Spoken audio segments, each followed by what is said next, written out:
Let's move on to the Reds. The Reds went 2-4 since we last spoke. We were just talking about them building some momentum, getting back to 500 last week. They're now 11-13, third in the NL Central, sitting 3.5 games behind the Cubs. They're coming off back-to-back losses to the Marlins. They'll play the final game of that series here in just a few hours. They play at 1 o'clock today, 1 o'clock, right? Yep. Are there any tangible differences, Skinny? I know it's early still. We're just getting through the first month of the season here, but are there any tangible differences that you can see in what a Terry Francona coached team looks like or managed team looks like compared to previous years? I'll be honest with you, no. And I don't mean that to be a criticism. I just don't. Maybe it's just too early. I mean, I realize it's baseball's a weird season and the fact that it takes so long, but I think some of this is what David Bell ran into with in the outfield last year, where do you think he wanted to put Will Benson on the lineup card? Right. Probably not. Do you think Terry Francona wants to put Jamer Candelario on the lineup card? Probably not. And he hasn't of late. That's where your choices are thin. Now you can argue the bullpen. It feels like the bullpen hasn't been mismanaged. I just don't feel like there's a rotation to that. Like it feels like let's try this guy in this role tonight. And listen, Graham Ashcraft had been playing great, had been pitching great, and then not so great last night in the loss. And so and I'm not here to tell you need to set like you're the 6th and 7th inning guy, but it just doesn't feel like there's a structure to it. Do you think the lack of a back end, like a real closer, makes it kind of confusing, or at least makes it more trial by error right now? Yeah, no question. I mean, like you tried Jabot in that role, right, on opening day. Didn't work. Disaster. And he's pitched okay otherwise, but that role didn't. And that's not, I don't think anyone wants that to be his role either. Correct. Then they went to Miguel Pagan, who saved games before, and he did okay for a brief period of time, and then he didn't. And again, and Alexis Diaz is still trying to find the strike zone at the moment. Done. He's done. I mean, it's a mess. It is a mess. They're going to have to cut him, I think. I really believe they're going to have to end up cutting him, which is hard to believe, but what was it, just 2 years ago? He was amazing? He was flat out dominant. Yeah. That's hard to believe. I guess I bring that up, the thing of are there any differences in a Terry Francona managed team, because you're coming off a game yesterday to the Marlins where they lost basically because of a couple of defensive errors. Their percentage of runs allowed that were unearned last season, 6.5%. Their percentage of runs unearned allowed so far this season, 15%. So again, I know it's very small sample size and that number will probably work itself out as we go, but just that initial first month of the season feel so far, we've seen base running errors. We've seen lots of errors in the field, as that stat would tell you. I think a lot of people were hoping that the Terry Francona difference was going to be, well, he'll clean up that stuff. We won't see the silliness. We won't see the guys running themselves into outs. We won't see as many errors. He's old school. He's tough. He won't let the players get away with that. David Bell had no spine. He was quiet, and the players did whatever they wanted, and so the errors and the mistakes just compiled because of that. I think we're seeing pretty clearly that probably wasn't the case, and that might not have all been on David Bell. Yeah, no, maybe you just don't have a very smart club. I mean, or very good players, Or very good players, correct. I mean, maybe that's a part of the problem. And maybe we're overreacting to 2 losses in Miami. We are overreacting 100%, but at this point, the question is, what can we talk about? Just a month into the season, there's not a lot in the baseball season because it is so long. You have to take everything with a grain of salt. I do think it's worth looking at. Like, everyone was so excited about Terry Francona. I said all along, he's great. I'm happy to get him, but like, give me some players more importantly in the offseason. And I just don't think they really did much in that way. No, I agree. I still am bullish on the rotation. It got thrown out of whack a little bit with the Lodolo situation. Yeah. I still, and especially the way Andrew Abbott's throwing the ball right now.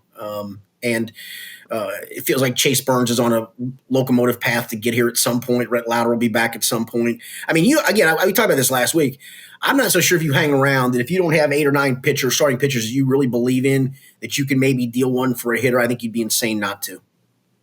I mean, I'm almost to the point where I might go with like the best prospect you got and try to get a real hitter in return. Not like, don't go after a maybe possibly type of guy. Go after a big name with one of your stud pitching prospects if it gets to that point, like you said, where you feel really confident about it. I wouldn't hate that, because it feels like it is going to be hard to just find that type of hitter, that type of middle of the lineup rotational guy, via free agency or via a trade deadline deal. It feels like you're going to have to do something pretty significant here and make a big move at some point. I don't know if it's likely that the Reds will do that or not, but I would be excited to hear them thinking about that possibility for certain. Well, I go back to, your choices right now at some of the spot is Candelario or Spencer Steer. Great. What a choice I've got there. And then when CES gets back, am I hoping he becomes the guy? I think he becomes, sure, but he hasn't become that guy yet. And so again, it feels like almost similar to last year. I got this bum or this bum. Which one am I going to write on the lineup card today? Okay, I got to write one of them down here. You put him on there. And even worse, McLean's really struggling right now. Yeah, he is. No question. So it's like the problem for that young core of Reds players that we've been hoping on for the last 3 seasons, that we've been dreaming on during the offseason about build around these guys, or these guys will make a big jump this year and the team will be much better.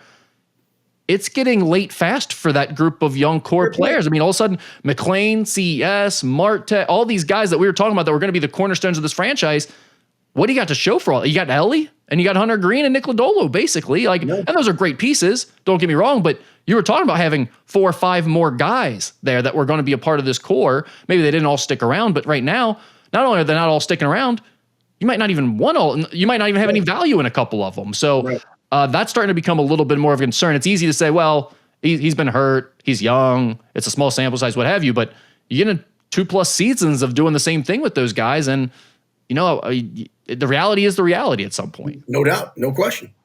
They had the game on Sunday where they beat the Orioles 24-2. Their highest scoring game since May 19th, 1999. In that game, Noelvi Marte did hit a grand slam and drove in 7 RBIs.